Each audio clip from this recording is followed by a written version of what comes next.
گناہ، معصیت، نافرمانی، اس کا وبال امت پہ کیا آتا ہے؟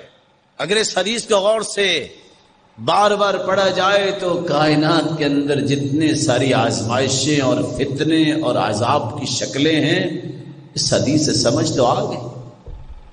گناہ جب انسان کرتا ہے تو سب سے پہلا نقصان یہ ہوتا ہے اللہ تعالی شرعی علم سے اسے محروم کر دیتے۔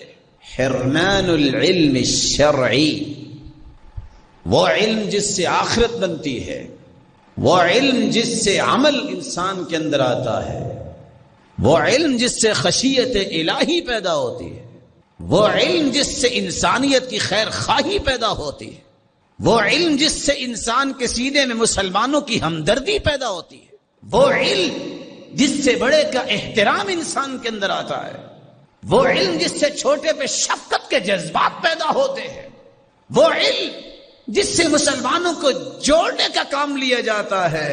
اللہ ایسے علم سے انسان کو محروم کر دیتے ہیں جب وہ گناہ کرتا ہے۔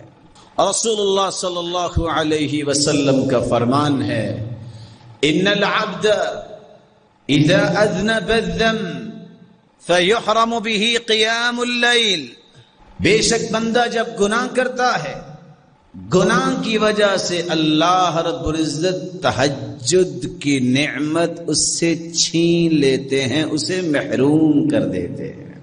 تہجد عام شخص کو نہیں ملتی، یہ تو اللہ کا انعام ہے، یہ اللہ کی قربت کی نشانی ہے۔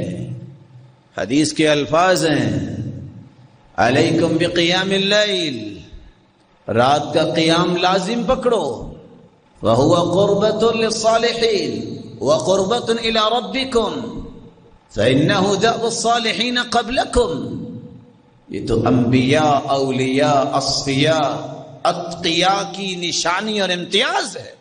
قُرْبَةٌ إِلَىٰ رَبِّكُمْ، یہ اللہ کی قربت کا ذریعہ ہے۔ مُكَفِّرٌ لِلسَّيِّئَاتِ، گناہوں کی بخشش کا ذریعہ ہے۔ وَمَنْهَاتٌ لِلْآثَامِ، اس سے انسان گناہوں سے بچا رہتا ہے۔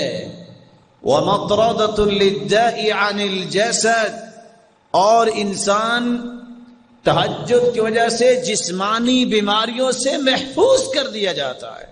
وَإِنَّ الْعَبْدَ إِذَا أَذْنَبَ الذَّنبَ فَيَنْسَى بِهِ بَابًا مِنَ الْعِلْمِ، جب انسان گناہ کرتا ہے علم کا ایک دروازہ بھول جاتا ہے، ایک دروازہ بند۔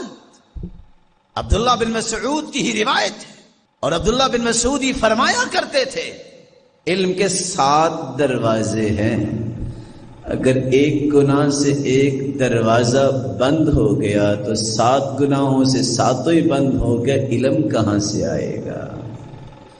بڑے بڑے قابل لوگ، دانشمند کیا کہتے ہیں؟